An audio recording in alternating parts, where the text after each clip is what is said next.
Hello friends, आप सभी का स्वागत है एमएच क्लास में। जहाँ आज हम बात करेंगे केमिस्ट्री सब्जेक्ट के अंदर, जिसके अंदर बात करें हम परमाणु और उसकी संरचना के बारे में, और साथ ही में बात करेंगे आइसोटोप, आइसोटोन, आइसोबार और आइसो इलेक्ट्रॉनिक के बारे में। चलिए आज हम स्टार्ट करते हैं हमारा टॉपिक एटम। एटम मतलब परमाणु।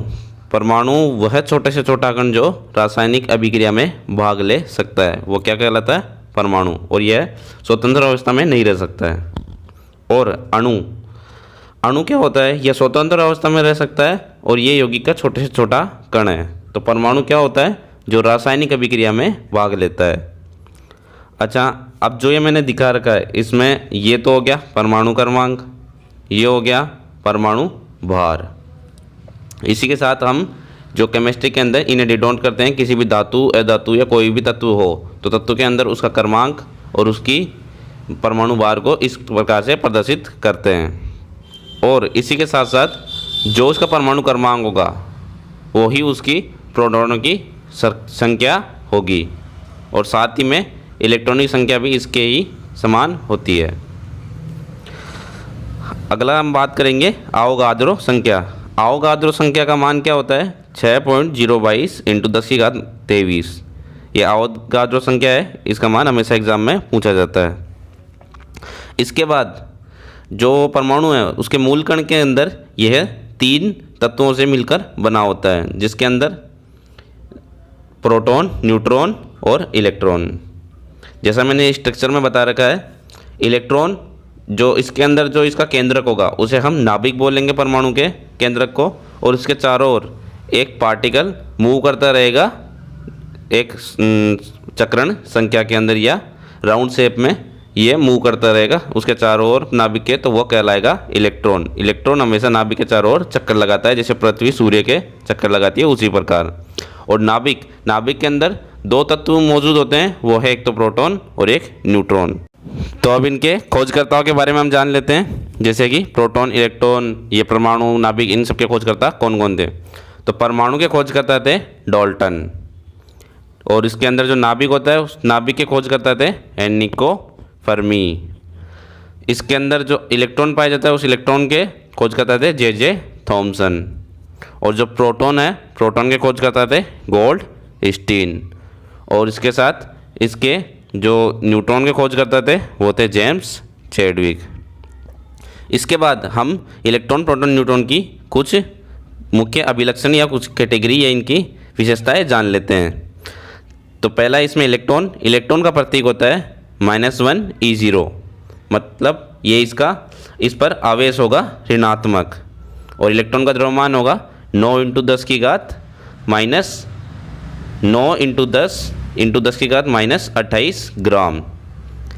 अगला है प्रोटॉन का प्रतीक होगा 1P1, इसका आवेश होगा धनात्मक और इसका द्रव्यमान होगा 1.67 × 10 की घात -24 ग्राम। अगला है न्यूट्रॉन का प्रतीक होता है 0N1, ये आवेश रहित होता है, इस पर कोई आवेश नहीं होता है।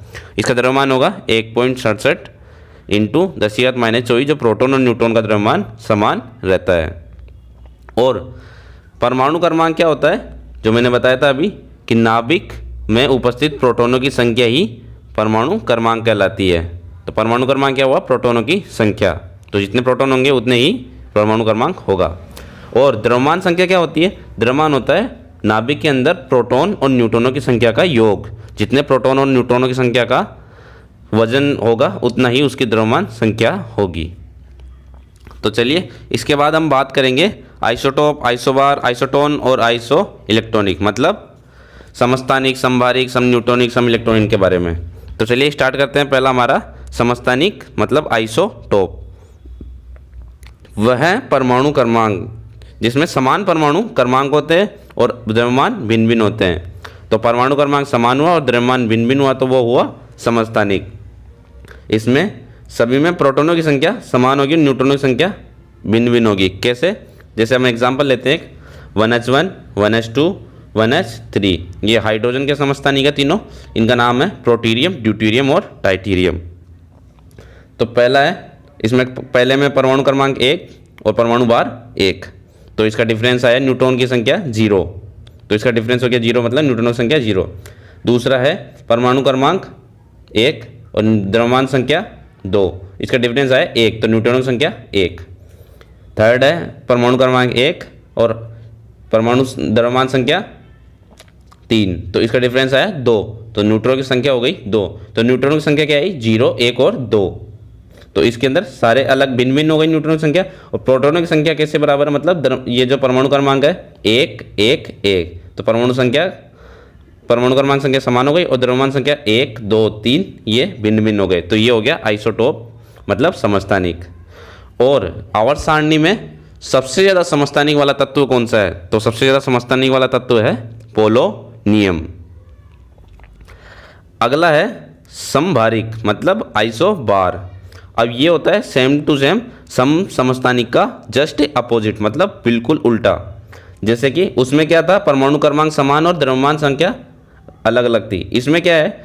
द्रव्यमान संख्या तो समान होगी और परमाणु क्रमांक भिन्न भिन्न होंगे, तो वो हो गया समभारिक। जैसे कि आर्गन के अंदर परमाणु क्रमांक 18 और इसका जो द्रव्यमान संख्या है 40। फिर है पोटेशियम, तो पोटेशियम का क्रमांक 19 और इसका द्रव्यमान संख्या 40। अगला है कैल्शियम का परमाणु क्रमांक 20 और इसका द्रव्यमान संख्या 40। तो सभी में द्रव्यमान संख्या है 40, 40, 40 और परमाणु क्रमांक है 18, 19, 20, तो ये भिन्न हो गए। तो इस प्रकार ये हो गया आइसोबार। अगला है समन्यूट्रॉनिक, तो समन्यूट्रॉनिक क्या होगा? मतलब आइसोटोन।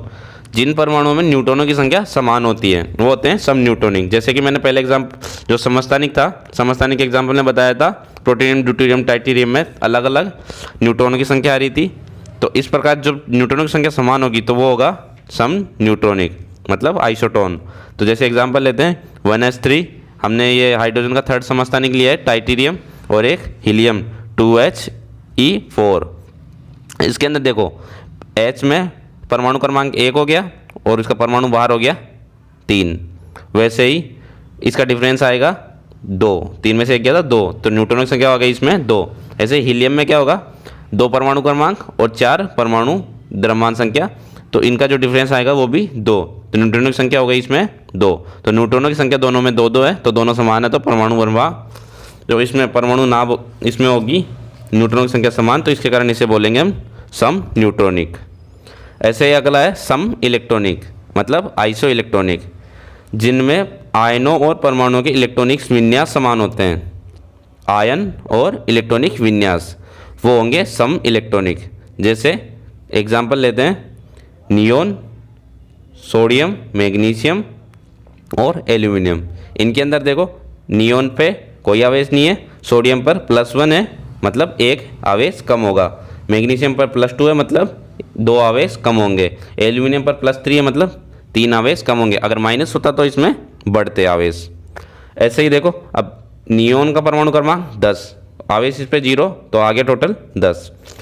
सोडियम पे क्या होगा? इसका परमाणु क्रमांक 11, 1 आवेश +1 है, तो घटाया तो आ गया टोटल 10। मैग्नीशियम का होता है 12 परमाणु क्रमांक और इस पर +2 घटाएंगे तो मतलब 10। ऐसे एल्यूमिनियम का होता है 13 परमाणु क्रमांक, तो उसमें +3 घटाएंगे तो 10, तो टोटल सबका क्या आया? आयनों की संख्या 10, 10, 10, 10, तो सभी का आ गया इसमें सम इलेक्ट्रॉनिक। तो इसे कहेंगे हम आइसो इलेक्ट्रॉन या सम इलेक्ट्रॉनिक। अगला हम नेक्स्ट क्लास में बात करेंगे तत्व सारणी की आवर्त सारणी, जिसमें हम बात करेंगे मेंडलीव और मोसले द्वारा दी गई आवर्त सारणी के बारे में, जिसमें उनके क्या दोष थे और इनमें क्या चेंज किए गए। तो मिलते हैं नेक्स्ट क्लास में। इसके साथ हम थैंक यू।